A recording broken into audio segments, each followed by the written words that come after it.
والسواق قاعد اهو، قاعد اهو جنب الباب في الكواليس. وهنا في سيدة نظافة بتمسح بصابون، والأرض مبلولة مية والدنيا متغرقة، وهو على علم إن أستاذ محمد صبحي خارج. تمام كده؟ كانت الساعة كام؟ 7:53. هنا أستاذ محمد صبحي أهو خارج، أهو الكواليس أهي، بنخرجه، بندور على السواق، هو قاعد جنبنا هنا أهو، والصحفيين أهم جريوا، عملوا زحمة على الباب مش عارفين نخرج، كل ده والسواق قاعد أهو. تمام.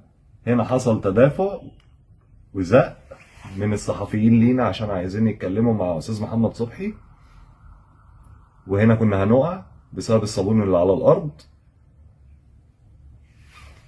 اهو، والسواق قاعد اهو شايفنا.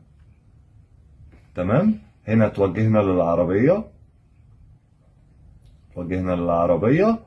كل ده والسواق برضو شايفنا وقاعد بيتفرج علينا، ملوش دعوة.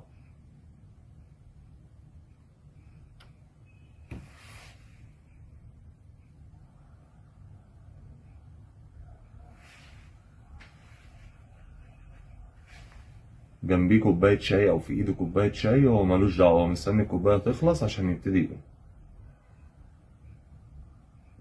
هستأذنك تكبر الصورة كده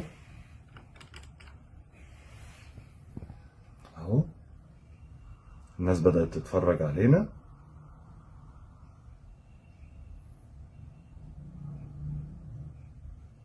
كل ده هو لسه قاعد، يعني ما كانش في الحمام زي ما قال، قاعد وشايف المنظر من أوله لآخره.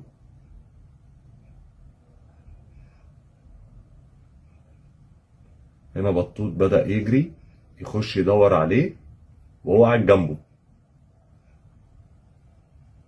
من كتر ما هو ملخوم ما كانش واخد باله منه أصلا، كلنا ما كناش واخدين بالنا إن هو قاعد، يعني حتى واحنا بنشوف الكاميرات دلوقتي مش لاقيينه في المسرح ولا لاقيينه في الحمامات ولا لاقيينه في أي حتة. أهو بطوط بدأ يخرج يدور عليه هناك.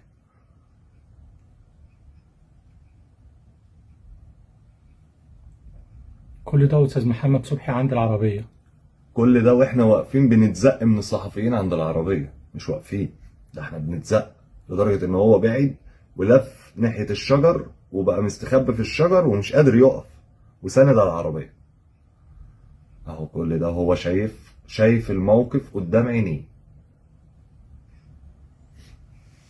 اهو، كل ده ما قامش اهي، عشان بس ما تقولوش ان الصورة ثابتة، في ناس خارجة من السينما، هو بس اللي قاعد كده.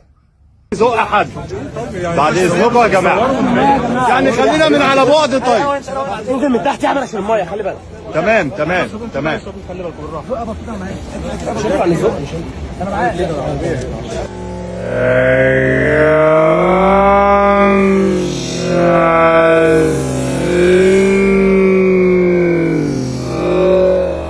حد بعد اذنكم ساعدونا،